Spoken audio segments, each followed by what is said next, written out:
ओम मंगल मूर्तये नमः। PQ classes में आपका स्वागत है। आज कार्य से संबंधित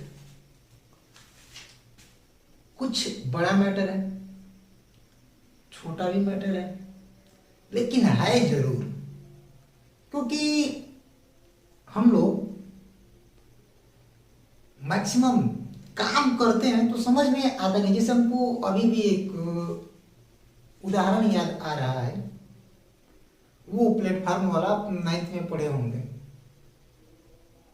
कि एक कुली सर पे बोझ लेके एक प्लेटफार्म से दूसरे प्लेटफार्म पर जाता है, उसके द्वारा किए गए कार्य की गणना कीजिए। 50-50 चांस हो जाता है कि नहीं। मेरे कहने का मतलब, आधे बच्चे बोल देते हैं कि हाँ काम किया, कुछ बहुत विशेष जो बालक होते हैं वो बोलते हैं कि ना कार्य नहीं किया। अब बताइए क्या किया जाए, मामला कहां से ये गड़बड़ हो रहा है। पूरा मैटर आपको मिलेगा। सबसे पहले, वैसे तो ये कोई रहस्य है नहीं जो छिपा हो, ये परिभाषा आपको पता है, लेकिन कुछ परिभाषा मैं आप लोगों के सामने बता दें। देखें, कार्य की यदि पहली परिभाषा पर मैं, जो प्रचलित है, जो हम लोग जानते हैं, साधारण है, आसान, कि किसी भी पिंड को, ये कोई एक पिंड है, किसी पिंड को एक स्थान से दूसरे स्थान तक ले जाने की जो क्रिया होती है, इसी क्रिया को कार्य कहते हैं। किसी पिंड को, ये पिंड है, एक स्थान से दूसरे स्थान तक ले जाने की क्रिया को कार्य कहते हैं। दूसरी बात, किसी पिंड पर बल लगाकर बल की दिशा में विस्थापित करने की, बल की दिशा में क्या कर दिया जाए, विस्थापित कर दिया जाए। बल लगाकर बल की दिशा में विस्थापित करने की जो क्रिया है, इस क्रिया को हम लोग क्या कहते हैं, कार्य कहते हैं। तीसरी बिंदु यहां से निकल के आती है, आप सीधे सीधे इसको फार्मूला बोल सकते हैं कि बल और विस्थापन के गुणनफल को कार्य कहते हैं। मतलब W बराबर F इंटू D।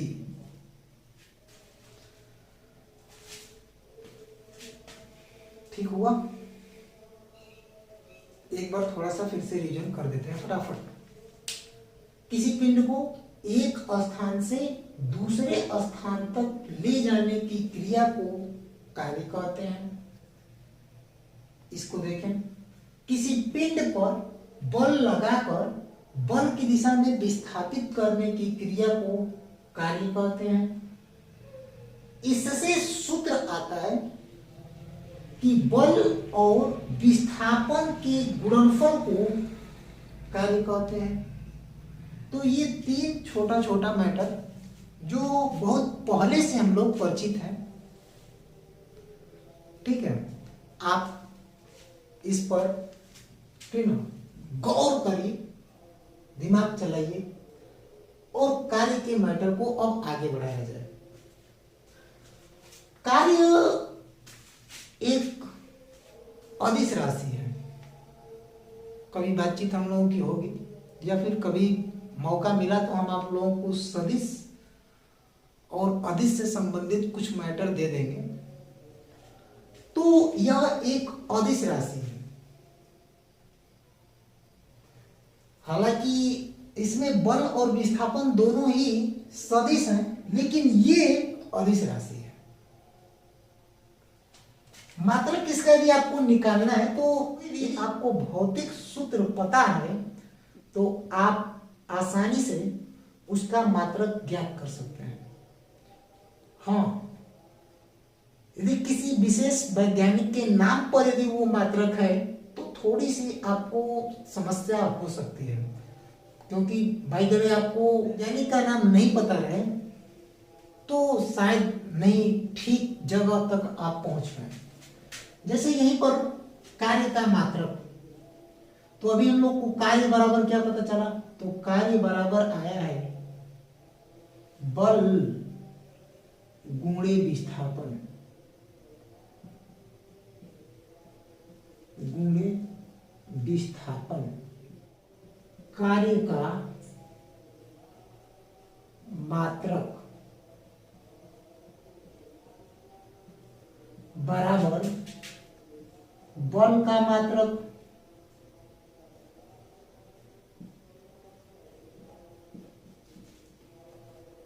और गुणे विस्थापन का मात्रक। विस्थापन का मात्रक।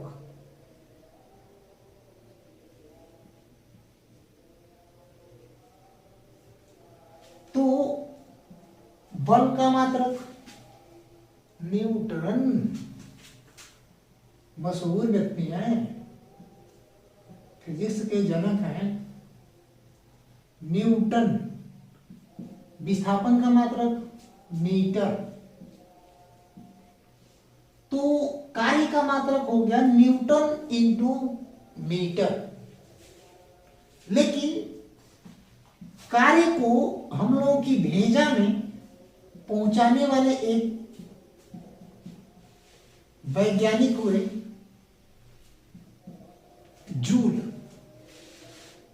इसलिए इतना जो मैटर है ना, इसे जूल भी कहते हैं, यानी कि आप उसे जूल भी कहेंगे।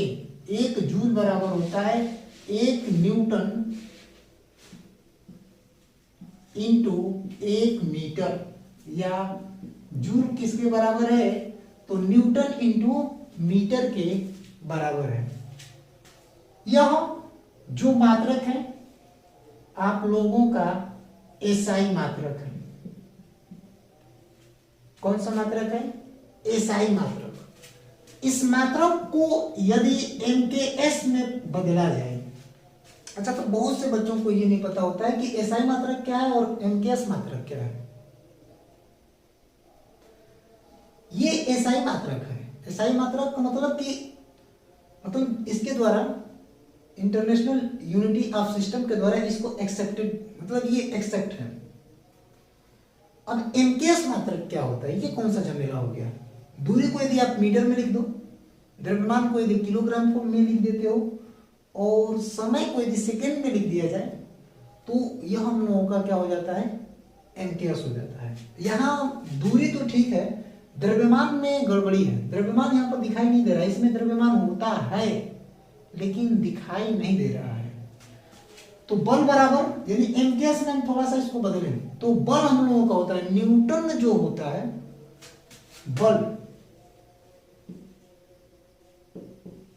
बल जो होता है द्रव्यमान और त्वरण के बराबर होता है।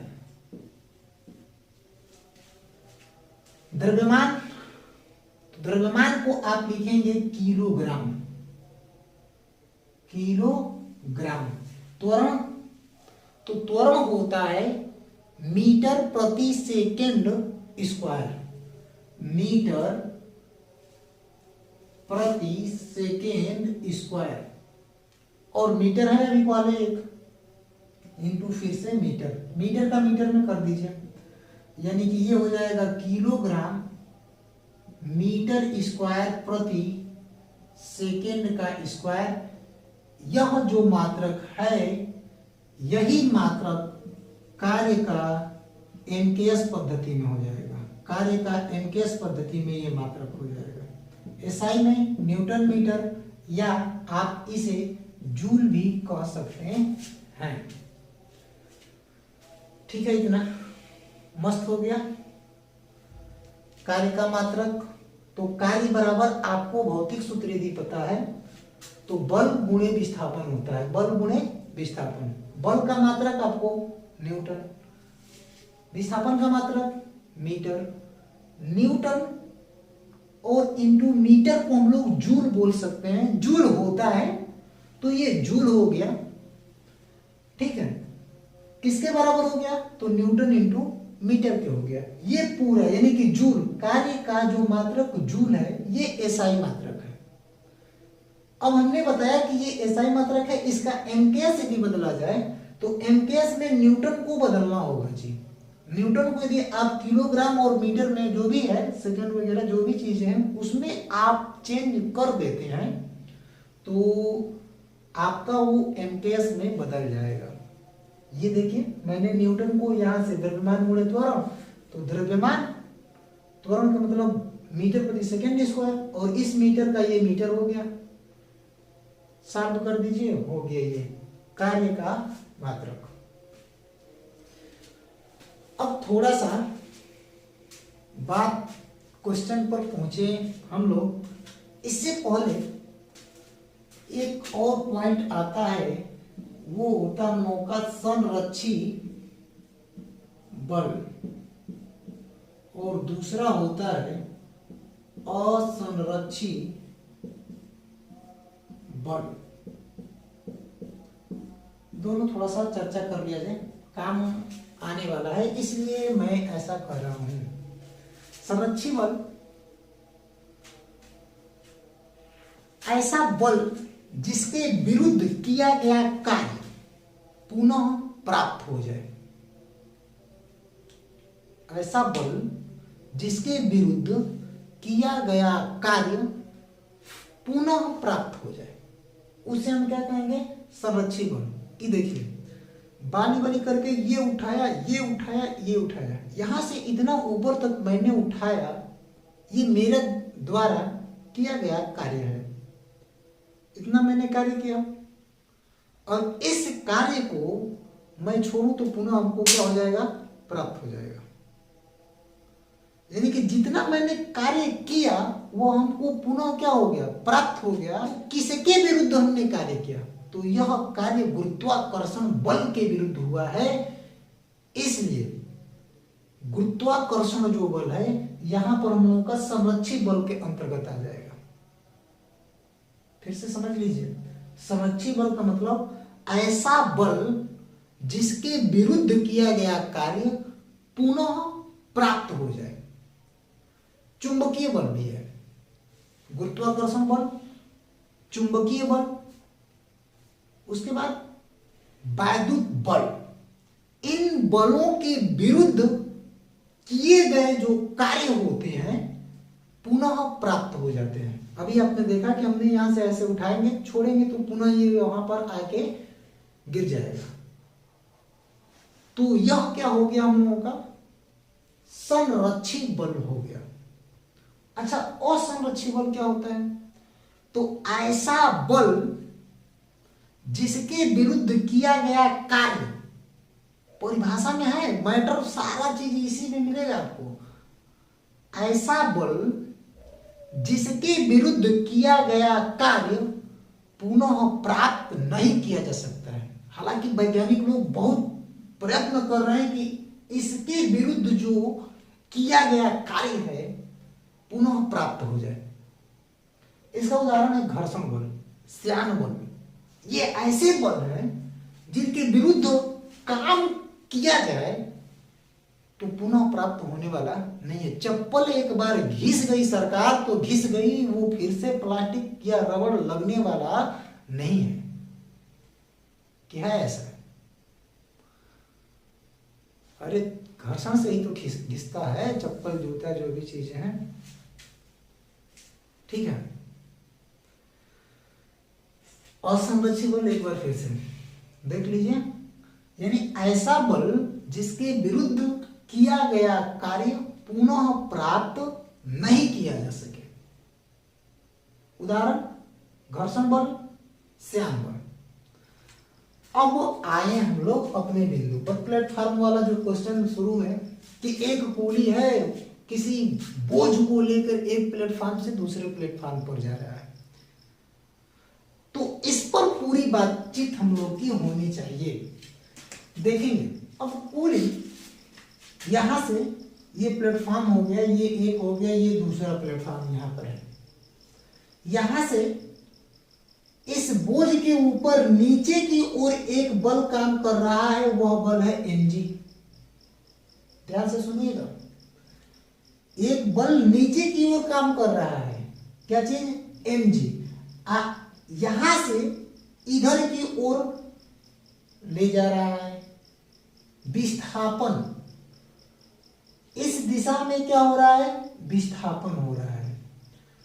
तो ये विस्थापन हो गया, इधर बल हो गया। अब यहां पर जो कार्य होता है, ठीक है, यहां पर जो कार्य होता है, यह जो कार्य है इसलिए जीरो हो जाता है, क्योंकि गुरुत्वीय बल के विरुद्ध कार्य होता है।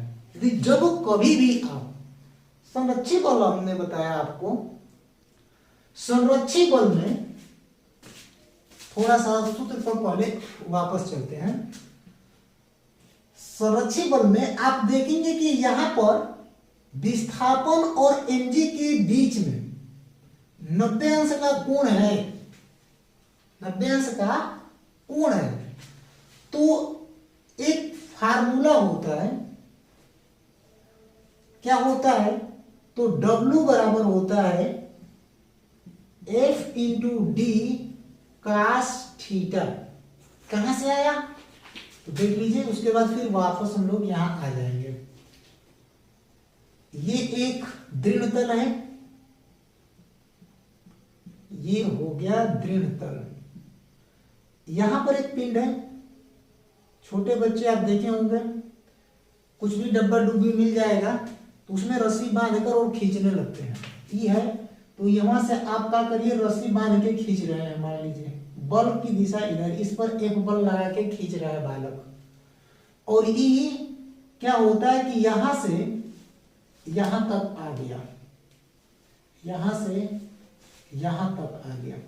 विस्थापन यदि डी हो जाए, डाउट नहीं होता है आप लोगों को कभी कि वस्तु पर हम यहां से ऊपर की ओर खींच रहा है, यहां से इधर की ओर जा रहा है। ये पेन है, ये देखें आप, मैं इसको यहां से इधर खींच रहा हूं तो इधर आ रहा है ना। ऐसा किसी भी चीज को, मान लीजिए कि कोई भी है, हम इस मतलब कोई भी चीज है, यहां से मैं इधर खींच रहा हूं तो इधर आ रहा है। और यहां देखें आप, ये पिंड को कोनो बालक यानी कि कोनो डब्बा डुब्बी है, उसमें रस्सी बांधकर और ऊपर की ओर खींचता है। ये देखिए बेवकूफ का, ये इधर की ओर जाती है। डाउट नहीं होता है तनिको आप लोगों को, क्या करते हैं, कोनो तो मैटर है यहाँ, कोनो तो लोचा है, तभी जाके ये ऐसा होता है।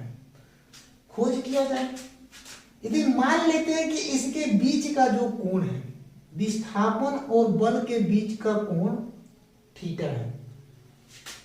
सरपट मार दीजिए, यहां से लंबवत कर दीजिए, यह एक समकोण त्रिभुज हो गया। समकोण त्रिभुज में, ठीक है, 90 से हम लोग पढ़ते आ रहे हैं, ठीक है, का तो लाल बटा में का, ठीक है। अच्छा, इंग्लिश मीडियम वाले भी हैं, पी अपान एच बी, ठीक है, पढ़े हैं हम लोग। तो कास थीटा बराबर, कास वाला मैटर यहां पर है, तो कास थीटा बराबर क्या होगा, आधार बटा में कौन, बेस अपान हाइपोटेनियस। तो इसमें थीटा के जो ये हम लोगों का परपेंडिकुलर, ये हम लोगों का लंब हो जाएगा, ठीक ना, लंब P परपेंडिकुलर होगा, और ये हम लोगों का बेस हो जाएगा, ये ठीक है, ये हम लोगों का बेस हो जाएगा, और ये हम लोगों का हाइपोटेनस है। तो कास थीटा बराबर, तो कास थीटा बराबर होता है क्या चीज, तो A अपान K, ठीक है।